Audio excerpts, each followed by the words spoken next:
ಬೆಂಗಳೂರು ಕೇಂದ್ರ ಲೋಕಸಭಾ ಕ್ಷೇತ್ರದ ಬಿಜೆಪಿ ಅಭ್ಯರ್ಥಿ ಪಿಸಿ ಮೋಹನ್ ಅವರು ಭರ್ಜರಿ ಮತಬೇಟೆಗೆ ಇಳಿದಿದ್ದಾರೆ. ಬೆಳ್ಳಂಬೆಳಗ್ಗೆ ಮಹದೇವಪುರ ವಿಧಾನಸಭಾ ಕ್ಷೇತ್ರದಲ್ಲಿ ಪ್ರಚಾರ ಕಾರ್ಯದಲ್ಲಿ ತೊಡಗಿಕೊಂಡರು. ಕೈಗೊಂಡ್ರಹಳ್ಳಿಯ ಪಾರ್ಕ್ನಲ್ಲಿ ವಾಕರ್ಸ್ಗಳ ಜೊತೆಗೆ ಭೇಟಿ ಮಾತುಕತೆಯನ್ನು ಕೂಡ ನಡೆಸಿದರು. ಬಳಿಕ ಅಪಾರ್ಟ್ಮೆಂಟ್ ನಿವಾಸಿಗಳನ್ನ ಭೇಟಿ ಮಾಡಿದ್ರು. ಬಿಜೆಪಿಗೆ ಮತ ಹಾಕಿ ಮತ್ತೊಮ್ಮೆ ಮೋದಿ ಸರ್ಕಾರ ಆಡಳಿತಕ್ಕೆ ಬರುವಂತೆ ಮಾಡಿ ಅಂತ ಮನವಿ ಮಾಡಿದ್ರು. ಈ ವೇಳೆ ಮಾತನಾಡಿದ ಸಂಸದ ಪಿಸಿ ಮೋಹನ್, ಮಹದೇವಪುರ ಕ್ಷೇತ್ರದಲ್ಲಿ 6 ಲಕ್ಷಕ್ಕೂ ಅಧಿಕ ಮತದಾರರಿದ್ದು ಇದು ಬಿಜೆಪಿಯ ಭದ್ರಕೋಟೆಯಾಗಿದೆ. ಇಲ್ಲಿನ ಜನ ಮೋದಿ ಸರ್ಕಾರ ಮತ್ತೊಮ್ಮೆ ಬರಬೇಕು ಅಂತ ಬಯಸುತ್ತಿದ್ದಾರೆ. ಮತದಾರರೇ, ನಾವು ನಿಮ್ಮ ಜೊತೆ ಬರ್ತೀವಿ, ಜನರಿಗೆ ಬಿಜೆಪಿಗೆ ಮತ ಹಾಕಿ ಅಂತ ಹೇಳ್ತೀವಿ ಅಂತ ಹೇಳ್ತಿದ್ದಾರೆ. ಇದೇ 26ರಂದು ಮತದಾನ ಇದೆ. ಶುಕ್ರವಾರ ಆಗಿರೋದ್ರಿಂದ ಲಾಂಗ್ ವೀಕೆಂಡ್ ಸಿಗುತ್ತೆ ಅಂತ ಜನ ಮತದಾನದಿಂದ ಹಿಂದೆ ಸರಿಬಾರದು, ವೋಟ್ ಮಾಡಿ ಅಂತ ಜನರಿಗೆ ಮನವಿಯನ್ನ ಮಾಡಿಕೊಂಡ್ರು. ಬೆಂಗಳೂರು ಕೇಂದ್ರ ಲೋಕಸಭಾ ಚುನಾವಣೆಯ ಬಿಜೆಪಿ ಅಭ್ಯರ್ಥಿಯಾಗಿರುವಂಥ ಪಿಸಿ ಮೋಹನ್ ಅವರು ಬೆಳ್ಳಂಬೆಳಗ್ಗೆ ಪ್ರಚಾರ ಮಾಡ್ತಾರೆ. ಸರ್, ಪಾರ್ಕ್ಗಳಲ್ಲಿ ಬೆಳ್ಳಂಬೆಳಗ್ಗೆನೇ ಪ್ರಚಾರ, ಇವತ್ತು ಕೆರೆ ಸುತ್ತಮುತ್ತ ವಾಕ್ ಮಾಡ್ತಿದ್ದೀರಾ ಮಹದೇವಪುರ ಕ್ಷೇತ್ರ, ಜನ ಏನು ಹೇಳ್ತಿದ್ದಾರೆ ಸರ್?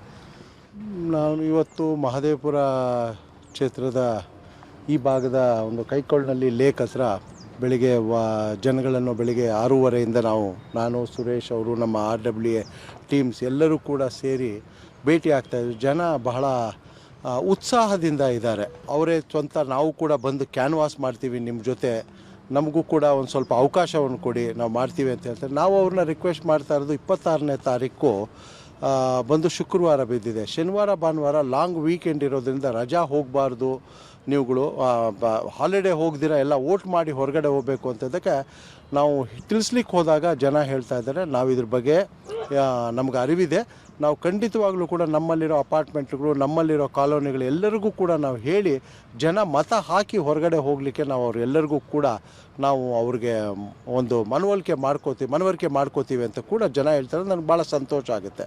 ನಮ್ಮ ಕಾರ್ಯಕರ್ತರು ಕೂಡ ಭಾಳ ಹುಮ್ಮಸ್ಸಲ್ಲಿದ್ದಾರೆ. ಯಾಕೆ ಅಂತ ಹೇಳಿದ್ರೆ ಎಲ್ಲಿ ಹೋದರೂ ಕೂಡ ಜನ ನಮ್ಮನ್ನು ಸ್ವಾಗತಿಸಿದ್ದಾರೆ. ನಾವು ಪಾಂಪ್ಲೆಟ್ ಮನೆಗೆ ತೊಗೊಂಡು ಹೋದರೂ ಕೂಡ ನಮ್ಮ ಕಾರ್ಯಕರ್ತರಿಗೆ ಒಂದು ಭವ್ಯವಾದ ಒಂದು ಸ್ವಾಗತ ಕೂಡ ಸಿಗ್ತಾ ಇದೆ. ಜನ ಬಹಳ ಖುಷಿಯಿಂದಾರೆ. ನನಗೆ ಒಂದು ವಿಶ್ವಾಸ ಇದೆ, ಕಳೆದ ಬಾರಿಗಿನ ಒಂದು ಡಬಲ್ ಅಂತರದಲ್ಲಿ ನಾನು ಈ ಸತಿ ಗೆಲ್ತೀನಿ ಅನ್ನೋದು ಕೂಡ ಇದೆ. ಯಾಕೆ ಅಂತಂದರೆ ನರೇಂದ್ರ ಮೋದಿಜಿಯವರ ಕಳೆದ 10 ವರ್ಷಗಳಲ್ಲಿ ಯಾವುದೇ ಒಂದು ಕಪ್ಪು ಚುಕ್ಕೆ ಇಲ್ಲ, ಸರ್ಕಾರದಲ್ಲಿ ಯಾವುದೇ ಒಂದು ಕರಪ್ಷನ್ ಚಾರ್ಜಸ್ ಇಲ್ದಿರ, ಹಗರಣಗಳಿಲ್ದಿರುವಂಥ 10 ವರ್ಷದ ಸರ್ಕಾರ. ಯಾಕೆ ಅಂತಂದರೆ ಹಿಂದೆ ನಾವು 2014ರಿಂದ ಹಿಂದೆ ಹೋದಾಗ 10 ವರ್ಷ 2004ರಿಂದ 2014 ಮನಮೋಹನ್ ಸಿಂಗ್ ಸರ್ಕಾರದ ಭ್ರಷ್ಟಾಚಾರದ ಪುಸ್ತಕವನ್ನು ತೊಗೊಂಡೋಗಿದ್ವಿ. ಈಗ 24ರಲ್ಲಿ ನರೇಂದ್ರ ಮೋದಿಜಿಯವರ ಸಾಧನೆಯ ಪುಸ್ತಕವನ್ನು ಮತ್ತು ನಾನು ಬೆಂಗಳೂರಿಗೆ ಸಂಸದನಾಗಿ ತಂದಿರುವಂತಹ ಕೊಡುಗೆಗಳನ್ನು ನಾವು ತೊಗೊಂಡು ಜನಗಳ ಮುಂದೆ ಹೋಗ್ತೇವೆ. ಜನ ಖುಷಿಯಾಗಿದ್ದಾರೆ ಸರ್.